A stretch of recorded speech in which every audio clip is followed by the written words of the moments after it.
from Computer Science 156 at UC Santa Barbara.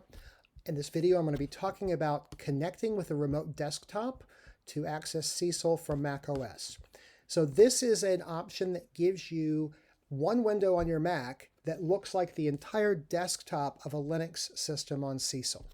The instructions are here. The first part of these instructions are just some generic instructions for remote desktop, and it refers to the Windows, Mac OS, and Linux instructions.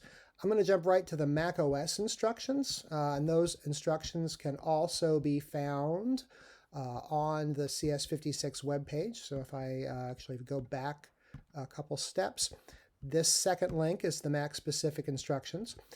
First thing we're going to need this Microsoft Remote Desktop 10 client. And we can get that from the App Store.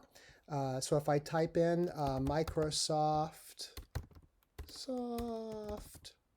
Remote Desktop app, that's what it looks like. I have already installed it. It is free, so you should be able to install that at no cost on your Mac, and you'll get an icon that looks like this one. Second thing we need to know is that you need a connection to the UCSB VPN. So if I go back to our web page, here are the instructions for downloading the software for the Pulse Secure VPN client on Mac. Once you have that installed, you'll have an option like this up in your up at the top of your screen, where you can connect to the UCSB VPN. Connecting to the VPN, the virtual private network, basically means that your machine looks as if it's on the UCSB network. So for security reasons, you have to be on the UCSB network directly through the VPN before you can access this remote desktop solution. So I already have the VPN software, and I've already made that connection. So my next step is going to be to open the Microsoft Remote Desktop application, which I've already done over here. This is the Remote Desktop application. You can see it says click Add PC, so I'm going to do that. Click Add PC.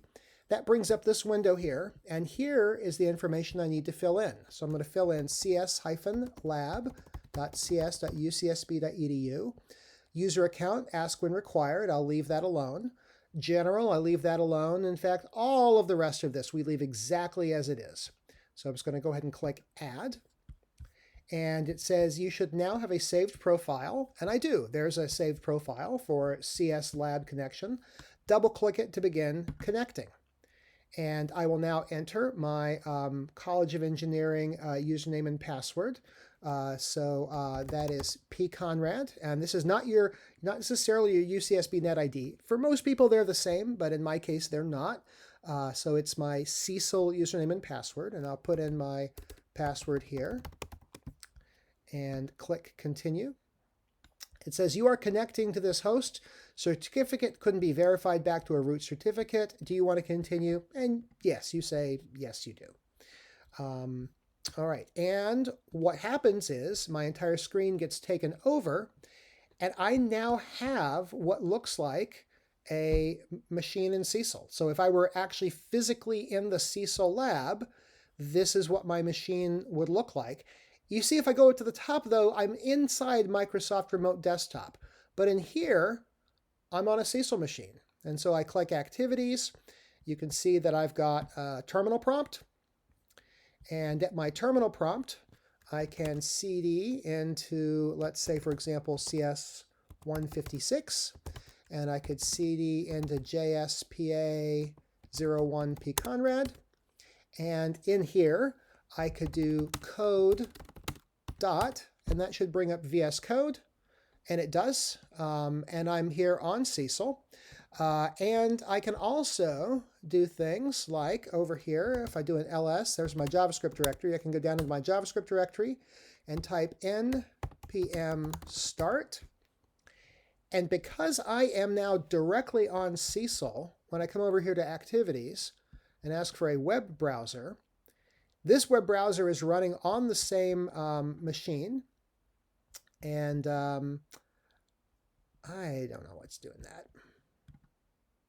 I just hit cancel a few times. I think I got something with my keyring in Google Chrome. But in any case, localhost 3000, is on the same machine. And in just a moment, with luck, what I should be able to see here is that my React server running on localhost 3000 should show up here in my Google Chrome. So, and there it is. All right, so that is how we work with Remote Desktop on Mac. To get back out of here to my regular Mac applications, I believe I can, just click that to minimize this window. Now you see I'm back here on my Mac, and here's all my Mac stuff. This window, if I hit the green, I am back in